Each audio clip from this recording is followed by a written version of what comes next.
Mr. Finchley Takes the Road by Victor Canning. Adapted for radio by Andy and Eric Merriman. Episode 6, in which Mr. Finchley meets a one-man band, is put in the picture, and in which all is revealed.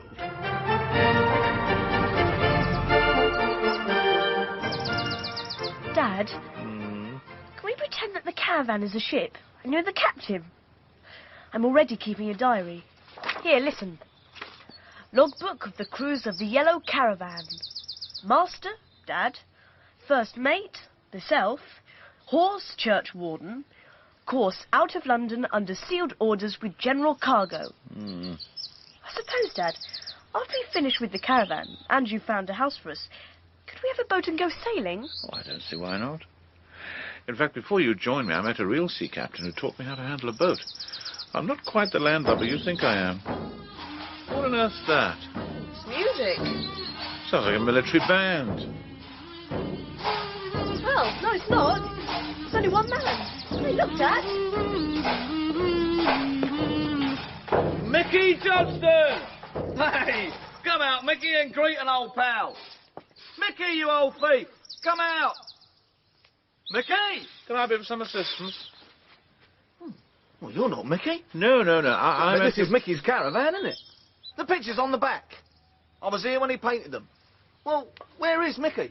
I'm afraid I don't know this Mickey of yours. This is my caravan. Oh. Well, did you buy it from Mickey? No, I bought it from a Mr. Harricott. He's a publican in London. The previous owner had left it with him for a long time in his stable, and Harricott sold it to cover the dues. Perhaps your Mickey was the original owner. Well, sounds like him. Hard up one moment, rich the next. Jenks is my name. Jumping Jenks, the one-man band. Thirsty work, mine. Yes, I thought it would be. I suppose you'd like a beer. Well, that's very nice of it. Don't mind if I do. Here you are. Oh, thanks. Your good health. Cheers. I was just working on a new routine. Come back, my fair-haired Swede. Ah. Yeah. You see, you've got to give them modern stuff or you won't earn a penny. So, you bought the caravan from old Mickey then? Who was this Mickey Johnson? Artistic type, Mickey. Affable and moody, unprincipled and friendly. Give you his last penny 1 minute, pinch your sock suspenders the next. So, what do you think of my show then? Well, It was jolly good. yes. Thought it was a regimental band at least. Must be awfully clever, Mr. Jenks. Oh, sure thing, son. All the Jenkses is clever. Runs in the family. Well, like German measles, eh? We can't escape it. Oh, could I try? Of course, son. There you go, look. Start on the 1812. Plenty of room for noise there. You be careful of Mr. Jenks's instruments, Robert. Oh, don't you worry about that. Come rain, come shine, they still play fine. There you are. Now then, boy, waggle your knees and flip them elbows like a duck going to market, and away we go. He's a spark, isn't he? He's certainly a handful. Small boys always is. Remember what I was like. Yeah, time flies and we get fat. What's your line then, chum? Well, actually, I'm just retired. Wish I could do the same. But I just keep going from one place to another. Rolvenden tomorrow. Sheep fair there. Maybe a few of the lads and lasses will want some music. Oh, well, the young hopeful has returned. Golly, Mr. Jenks, it must be awfully strong. This outfit is very heavy. Strong? Son, give me a glass of beer and the right song and I can make King Kong look like a bedbug with influenza. Well, I must be getting along. Thanks for the drink. Oh, take care of Mickey's caravan. Ta-da. Bye. For the next few days, Mr. Finchley and Robert, like a pair of bumblebees, flew from one house to another, humming with excitement, only to find that there was no honey for them. It was surprising how difficult it was to find the right house. It was either too big or too small, too ugly or too fanciful, no orchard, too much orchard, too isolated or too closely surrounded by other houses. What we should have to do, Dad, is to buy a piece of land and build our own house. Perhaps we'll write to your mother and ask her to join us. Maybe she'll change our luck. I say, you there, stop.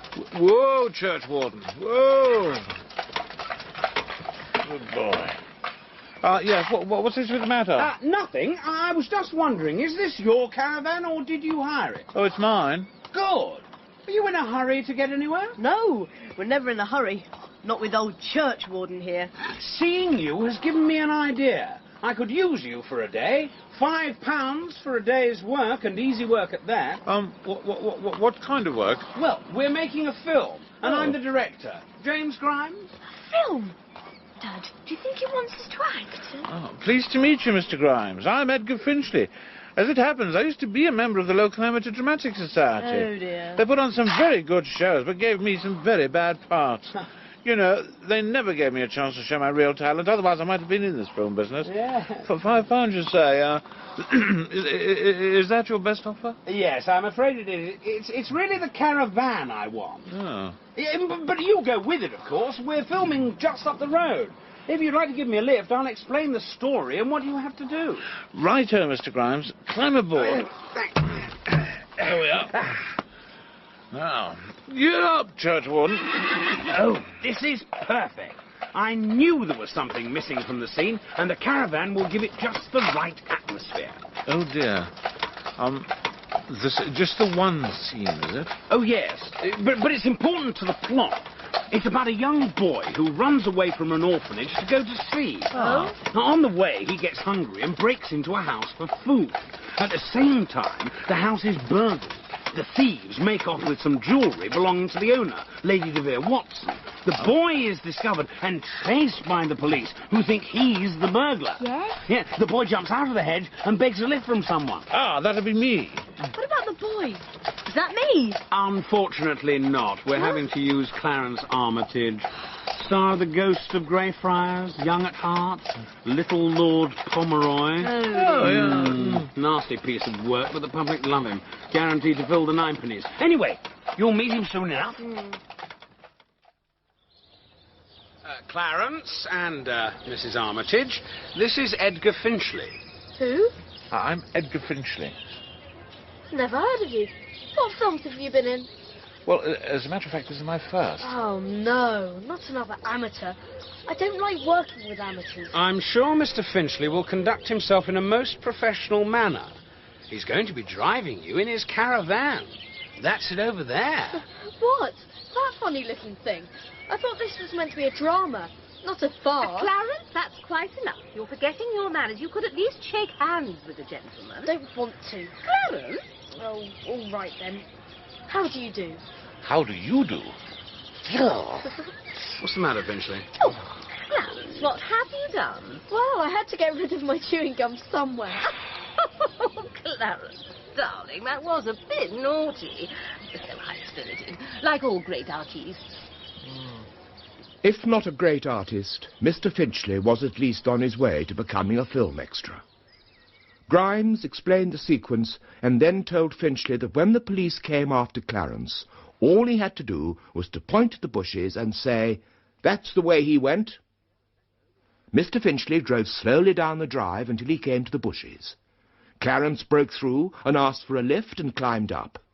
The caravan started away, but had not gone 2 yards before Mr. Finchley spoilt the whole shot by leaping violently out of his seat. Cut!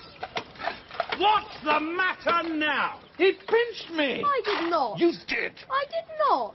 Clarence, did you pinch him? No, Mother, of course not. I believe you. There must be a nail in the seat, or perhaps it was a wasp.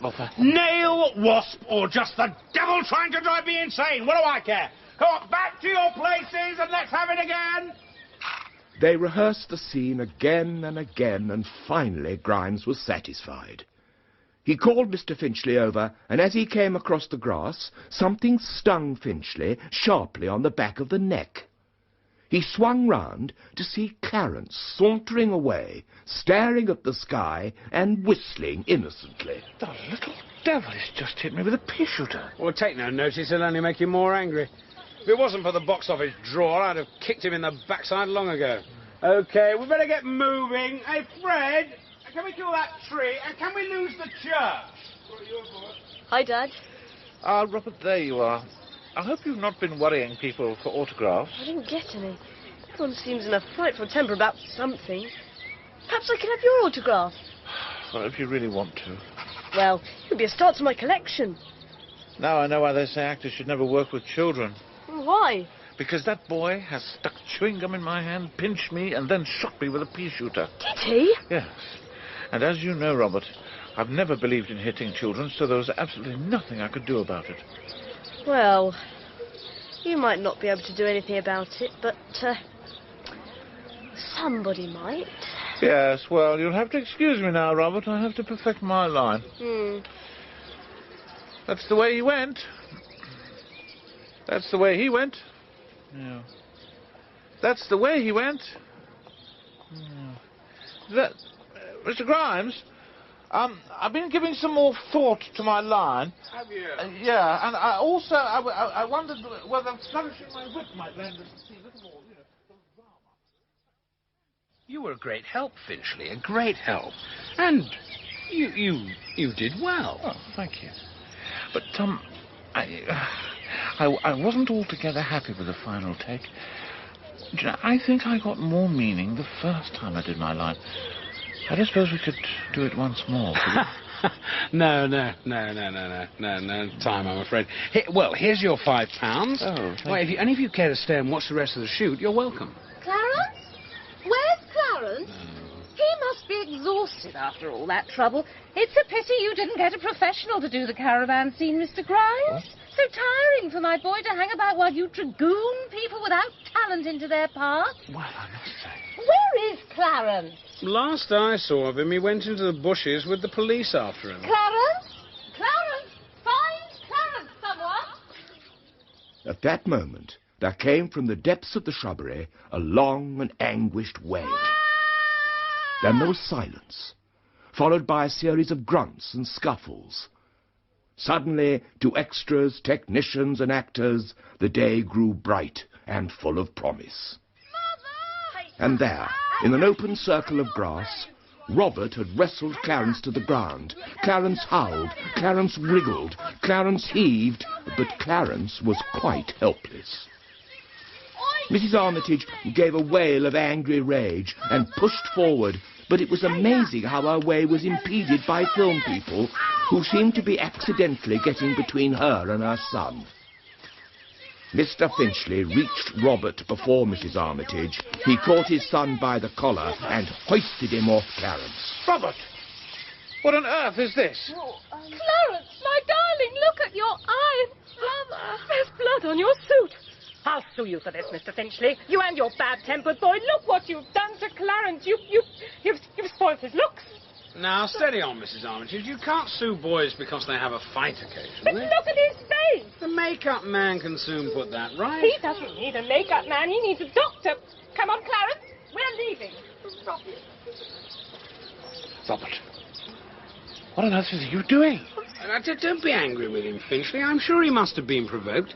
And in any case, this has made an entire film crew very happy. Here's a shilling, son. Ah, well, I suppose I'd better go and make the peace. Where did they go? That's the way they went. Ah, now you get the line right. 2 days later, Mr. Finchley and Robert found themselves in Burton's Pits, a disused quarry overgrown with a tangle of briars and birch, gorse and wild sage. At the foot of the quarry was a wide pond, almost the size of a lake. It seemed an ideal camping place to spend a few days, and so Finchley had written to his wife, inviting her to join them. It was here that they made the acquaintance of Joe Turnbull, a retired sergeant of the Metropolitan Police Force, who now had time to pursue his favourite hobby, fishing. Yeah, it's funny when you think of it. Me, a man of action, a man built for exercise, as spry and quick on my pins as many a youngster. And what do I do all day? I fish. I sit on my tail and watch a float. Do you ever catch anything? No. But then it doesn't matter, because I'm not really here for the fishing. I see. Why do you have a rod and line dangling in the water? For a very good reason. You see, if I stare at that float long enough, I'm away. I go clean off, wandering off all over the globe. At least my mind does. My body stays here. It's a sort of Psychic experience. Oh, dear. Oh, yeah. Many's the time someone's come along, touched me on the shoulder or spoken to me, and I've had to come back from Java or Peru or some other far-flung land. The times I've had, fighting and fair busting myself with adventures. Well, that's all make-believe. Oh, well, if you want real adventures, I can tell you some stories about criminals. Now, let me give you a for instance. I was once in a warehouse in Wapping, unearthing some contraband, when they appeared. 6 of them. Crumbs. They came at me wielding machetes. And I thought to myself, hello, Joe. We're in for some fun and games here. Anyway, I grabbed hold of the first one. But that's another story, and one we haven't got time for now. After breakfast the following morning, Mr. Finchley and Robert were surprised to see a tall, slim man standing in the doorway of the caravan. In one hand he held a stout walking stick, and on the back of the hand was a large, star-shaped scar. Good morning. Who are you? What do you want? You'll soon see. What's happening, Dad? Why are those men harnessing churchwarden? Yes, what is it? Leave my horse alone. Sit down.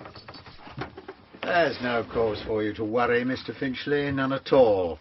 If you avoid making a nuisance of yourself, I'll promise you that no harm will come to you. What? Good Lord, you must be the man who wrecked my friend Horace Blaine's caravan. Yes, well, that was a mistake. I thought it was yours. And that short, fat man outside... It's Duffy, who tried to break into your caravan some time ago and had to throw a turf at you to get away. I've still got something to say to him. We haven't done anything wrong. Have we, Dad? No, of course not. And I've had enough of this. I so you are. I'm warning you. Hello, we're moving. Where are you taking us? Just going for a little ride. Don't worry, it isn't far. After 20 minutes, the caravan swung off the road and onto a rutted farm track. Facing them was a timbered Elizabethan house. They were taken through a front door framed with abundant wisteria, down a long passage, and into a large room dark with beams and half-panelled walls. At one end of the room was a magnificent open fireplace. All right, Duffy. You keep them here while we search the caravan. You know, you've given us an awful lot of trouble. You're going to get into an awful lot of trouble over this if I've anything to do with it. Stay where you are, Uncle. Never seen a blackjack like this. Nasty little things. You're a real criminal, aren't you? I am that, son. One of the worst criminals in the country. Each as soon as look at you. Got an awful record. And you threw a turf at me? Well, you tore my tie. Makes us quit. What's the other man's name? The boss? They call him Turk. Don't ask me why. And the other bloke's Hardy. But I'm not Laurel. Oh, I know. But nevertheless, this is another fine mess you've got us into. It's a pity you two had to get mixed up in this. I like you. Still, ain't no good mixing sentiment with business. Don't suppose you've ever come into contact with the criminal classes before this? Only in books. Though I read a book called The Talking Corpse Takes a Bow. Did you read that as well? Yeah. I pinched it out of the sixpenny box in the Charing Cross Road. Now, there was a book with some real characters. Not whimsy-whamsy Cyrils and Harriets, but real honest guys with a purpose. Like Mick the Masher. The way he murdered that judge was very neat. Ah, but agents got him in the end. Yeah, but that was rubbish. Just a sock to the law-abiding, book-reading public. But... in real life, that agent would have finished floating face upwards in the Surrey docks. Books are just fiction as far as I'm concerned. Well, we found them. Not in the roof, like Mickey said, but in a secret panel at the side of the window. He must have been wandering in the mind a bit when he told me. Well done, boss. At last. Let's have a look, then. Yeah, let's have a look, shall we? I think I'm entitled to know what this is all about. I don't know that you're entitled to anything. Still, don't suppose it'll make any difference. A while ago, I spent some time in prison. That doesn't surprise me. And because I was a good boy, I was given work in the hospital ward. While I was there, I looked after a man who was dying of pneumonia. His name was Mickey Johnson. Ah, the famous Mickey Johnson. He told me that he used to travel around the country in a caravan and get to know the local knobs. Then, sometime later, he'd come back and steal anything which had caught his eye. Well, the police caught him after he'd done a job at the house of Sir Rikin Mailby in Hertfordshire. He stole a couple of paintings, but had never got rid of them. I see. And I suppose these are the paintings? That's right. You've been carting them around for weeks. Well, Mickey grew quite fond of them. But he was hard up, and after he parked his caravan in that pub in Hampstead, he went out on another job and got caught. And when he was dying, he gave me the tip about these paintings. Tell me all about them. Look. Good, aren't they? And valuable, too, according to the man who's going to buy them from me. When Mickey told me his story, I thought, I'm going to have those. But I was a bit late.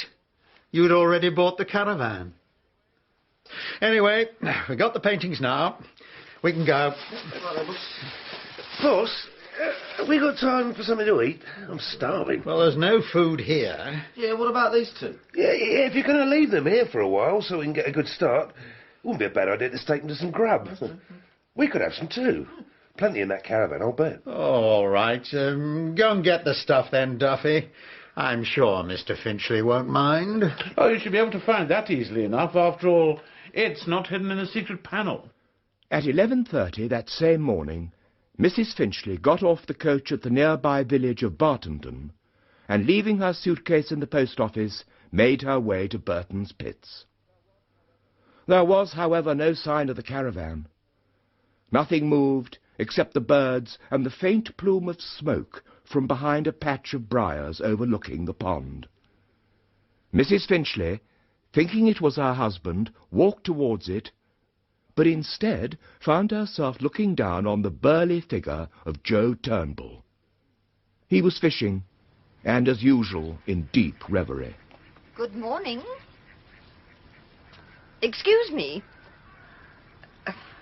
Good morning. Have you seen a caravan about here? Oh. Sorry, I was miles away. You brought me back from Arizona, and that's a long way to travel in a hurry. I was fighting single-handed against a bunch of... It's all right, ma'am. Just a dream. I'm sorry to disturb you, but I'm looking for my son and husband. They've got a caravan. Oh, them. I know them. But where are they? They're not far off. As I arrived here this morning, I saw them going up the valley road. I suspect they've gone up to see the old house at the top of the valley. It's been for sale for ages. Oh. Is it difficult to find? No. But I'll tell you what. I'll come with you. I could do with a bit of exercise. Oh, thank you. But what about your fishing? No, that's all right. It was time to leave Arizona anyway.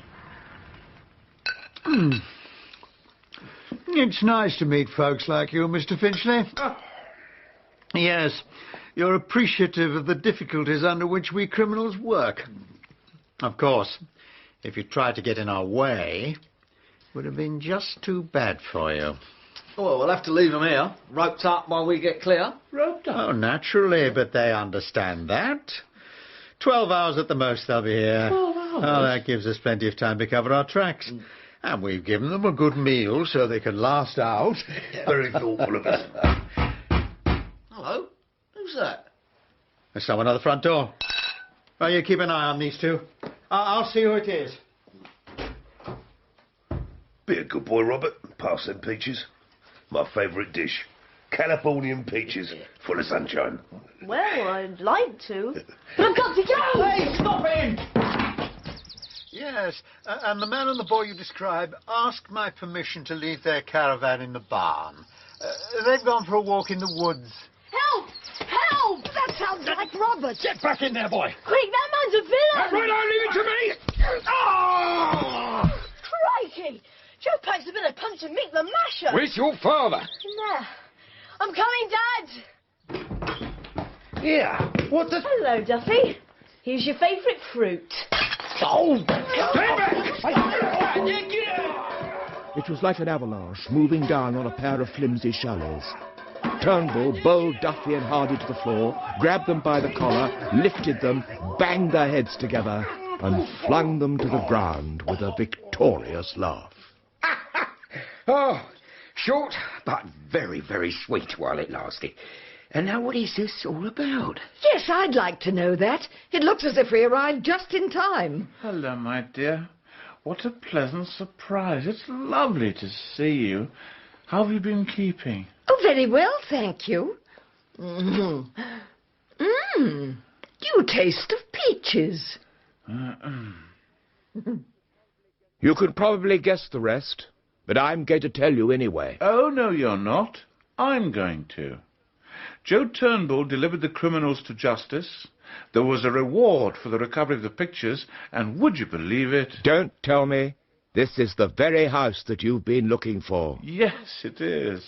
I'm sure we'll all be very happy here, won't we, dear? Of course we will. Well, I could have told them that. Why should you? After all, these are my adventures. And so they are. And you've heard them all in Mr. Finchley Takes the Road. In episode 6 of Mr. Finchley Takes the Road by Victor Canning, Richard Griffiths played the part of Mr. Finchley, Dinah Sheridan was Mrs. Finchley, Peter Vaughan was Turk, Bill Wallace Turnbull, Jeff McGivern James Grimes, Ian Bartholomew Jenks, Richard Ridings Duffy, Jacqueline Tong Mrs. Armitage, Robert Gill Robert Finchley, and Sebastian Brennan Clarence. The narrator was James Villiers. Mr. Finchley Takes the Road was adapted for radio by Andy and Eric Merriman. The producer was Gareth Edwards.